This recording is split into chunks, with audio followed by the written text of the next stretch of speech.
പ്രസവത്തെ തുടർന്ന് കുട്ടിയും പിന്നാലെ ഡോക്ടറായ മാതാവും മരിച്ചു. പൂർണ്ണ ഗർഭിണിയായ ഉടുമ്പൻചോല പാറത്തോട് ഗുണമണി വീട്ടിൽ ഡോക്ടർ വിജയലക്ഷ്മിയും നവജാത ശിശുവുമാണ് മരണപ്പെട്ടത്.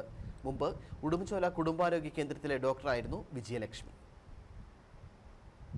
കഴിഞ്ഞ ദിവസമാണ് ലക്ഷ്മിയെ പ്രസവത്തിനായി നെടുങ്കണ്ടം താലൂക്ക് ആശുപത്രിയിൽ പ്രവേശിപ്പിച്ചത്. സ്വാഭാവിക പ്രസവം നടക്കാത്തതിനെ തുടർന്ന് ഇന്നലെ ഉച്ചകഴിഞ്ഞ് ഓപ്പറേഷൻ നടത്തി കുട്ടിയെ പുറത്തെടുക്കുകയായിരുന്നു. അപ്പോഴേക്കും കുട്ടി മരിച്ചിരുന്നു.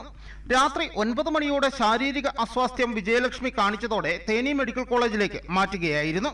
യാത്രാമധ്യേ യുവതിയുടെ നില അതീവ ഗുരുതരാവസ്ഥയിലാവുകയും മരിക്കുകയുമായിരുന്നു.